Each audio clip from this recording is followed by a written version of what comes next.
Hello students, welcome to Aadi Pathshala. Today we are going to discuss motion part 9th, ठीक है, end of class 9th। इसके पहले का जो वीडियो था उसमें आपका लगभग 90% थ्योरेटिकल पार्ट, 95% थ्योरेटिकल पार्ट खत्म हो चुका था। ठीक है, एक छोटा सा पार्ट रह गया है। लास्ट में जब आप एनसीईआरटी ओपन करोगे तो उसमें दिखेगा यूनिफॉर्म सर्कुलर मोशन, वो थोड़ी सी जानना ज़रूरी है। ठीक है, देखो सर्कुलर मोशन हम जानते हैं कि जब कोई भी बॉडी सर्कुलर ट्रैक पे ट्रैवल करती है, ये हो गई सर्कुलर मोशन। जब इसमें यूनिफॉर्म वर्ड जुड़ रहा है तो इसका मतलब क्या है कि वो बॉडी यूनिफॉर्म स्पीड से, वेलोसिटी नहीं। जब भी कभी हम सर्कुलर मोशन करते हैं तो वेलोसिटी यूनिफॉर्म रह ही नहीं सकती है। क्यों? क्योंकि डायरेक्शन बदल रहा है और वेलोसिटी एक वेक्टर क्वांटिटी है। डायरेक्शन बदलने के अकॉर्डिंग उस पर इफ़ेक्ट पड़ता है। ठीक है, तो इन चीज़ों का ध्यान दीजिए और ये समझिए कि जब कोई भी ऑब्जेक्ट किसी सर्कुलर ट्रैक पर यूनिफॉर्म स्पीड से मूव करता है, वेलोसिटी से नहीं, यूनिफॉर्म स्पीड से मूव करता है, तो उसकी मोशन को यूनिफॉर्म सर्कुलर मोशन कहते हैं। ठीक है, ये ट्रैक दिख रहा है ऐसा। ठीक है, एक अब दूसरी, इसकी वेलोसिटी कैसे निकालेंगे? हमें पता है velocity equal to distance upon में टाइम होता है। इसकी डिस्टेंस सर्कुलर ट्रैक की एक सरकमफ्रेंस कवर होगी। ठीक है, सरकमफ्रेंस का फॉर्मूला होता है 2πr, तो डिस्टेंस होगी 2πr और अपॉन में टाइम, डिस्टेंस अपॉन टाइम, बाकी सारी चीज़ें सेम हैं। ठीक है, यूनिफॉर्म सर्कुलर मोशन के एग्जांपल्स क्या हो सकते हैं? जैसे अगर किसी ने एक पत्थर को हाथ से बांधा, या मान लो किसी ऐसा कुछ स्प्रिंग या कोई ऐसा इंस्ट्रूमेंट है उससे बांधा, और बांध के वो ऐसा रोटेट कर रहा है कि उसकी स्पीड कांस्टेंट है, तो वो केस यूनिफॉर्म सर्कुलर मोशन का होगा। ठीक, इसके अलावा अगर अर्थ यानी कि धरती जो सन के चारों ओर मूव करती है, वो जो रिवॉल्विंग मोशन है जिससे सीज़न चेंज होता है, डे नाइट नहीं। ठीक है, जो रिवॉल्विंग मोशन है सन के अराउंड, वो कहलाती है एक यूनिफॉर्म सर्कुलर मोशन, क्योंकि उसका स्पीड सेम रहता है। ठीक, नेक्स्ट, अगर कोई साइकिलिस्ट है वो सर्कुलर ट्रैक पे मूव कर रहा है, ठीक है, और उसकी स्पीड कांस्टेंट हो, विद अ कांस्टेंट स्पीड, ये ध्यान में रखिएगा, यहाँ ये लिखा नहीं गया है बट आपको ये समझना होगा। ठीक है, अगर ऐसी कंडीशंस बनती हैं तो वो बॉडी का मोशन हम यूनिफॉर्म सर्कुलर मोशन कहेंगे। ठीक, अब इसके बाद आ जाओ अपनी एक्सरसाइज पे जो आपकी एनसीईआरटी में दी हुई है, उसको देखिएगा। एनसीईआरटी का पहला क्वेश्चन क्या है देखते हैं।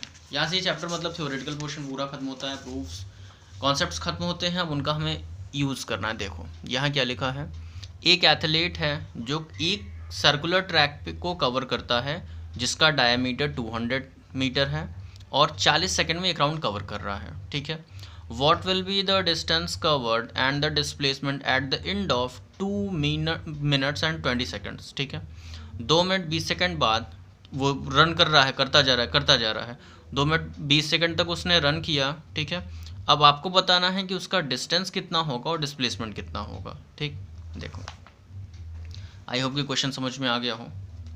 अब आप यहाँ क्वेश्चन में ध्यान से देखो, सर्कुलर ट्रैक है, डायामीटर 200 है, तो इसका जो रेडियस होगा वो 100 होगा। हमसे डिस्टेंस और डिस्प्लेसमेंट दोनों पूछा है। ठीक, और हम टाइम जनरली सेकंड में निकालते हैं, तो यहाँ भी सेकंड में देखना होगा, बट टाइम मिनट में दिया है तो इस मिनट को सेकंड में कन्वर्ट करो। 1 मिनट में 60 सेकंड होते हैं, 2 मिनट में 120 होगा, 120 को 20 से ऐड किया 140। ठीक, अब टोटल लेंथ ट्रैक की कितनी है? Total length of the track 2πr, radius हमें 100 मालूम था, इसको सॉल्व किया तो ये वैल्यू आई। देखो हमने इसको भी डिवाइड नहीं किया है क्योंकि हम इसको यूज़ करेंगे। ठीक है, अब एक एक करके हम चीज़ों को समझेंगे। देखो हमें डिस्टेंस पता चल गई। ठीक है, अब एक राउंड में 40 सेकंड में वो एक राउंड कवर कर रहा है। ठीक है, तो इस पूरे टाइम में वो कितना कवर करेगा? 140 में। ठीक है, देखिए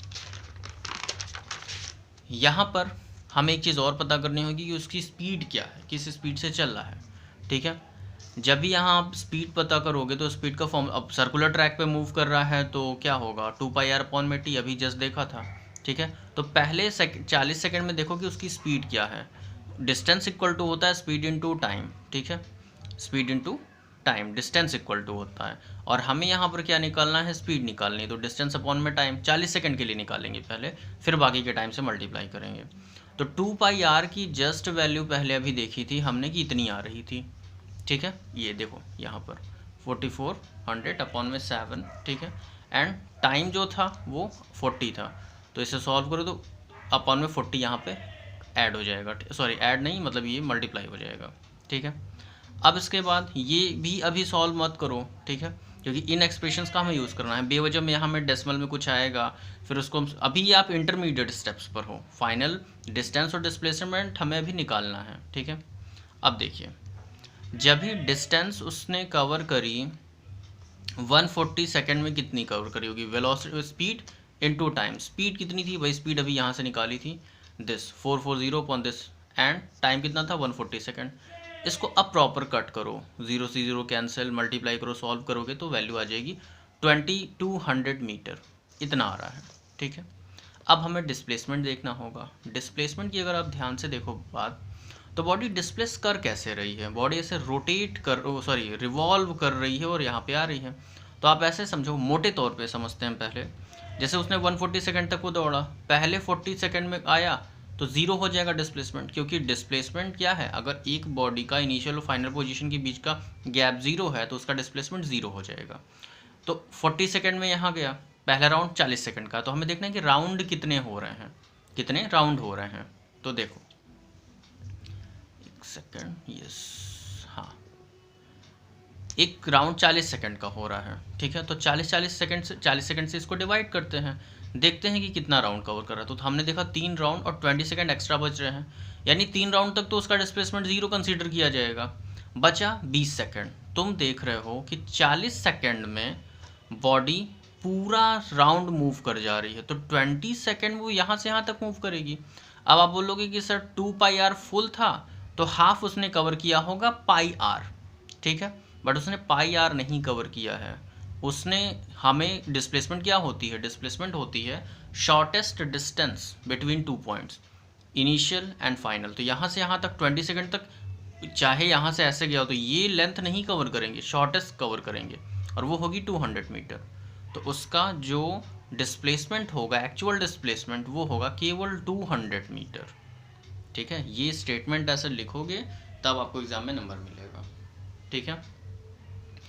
तो क्वेश्चंस आपके बहुत ही लेंदी हैं, ठीक है, इन पे ज़्यादा से ज़्यादा प्रैक्टिस करिए, और लास्ट एक वीडियो हम और बनाएंगे, तो उसमें कुछ जो ज़रूरी क्वेश्चंस है वो देख लेंगे, ठीक है। तब तक के लिए हम लोग इस वीडियो को एंड करते हैं, ठीक है, एंड प्लीज़ पढ़ते रहिएगा, बहुत ज़रूरी है, ठीक है। थैंक्स।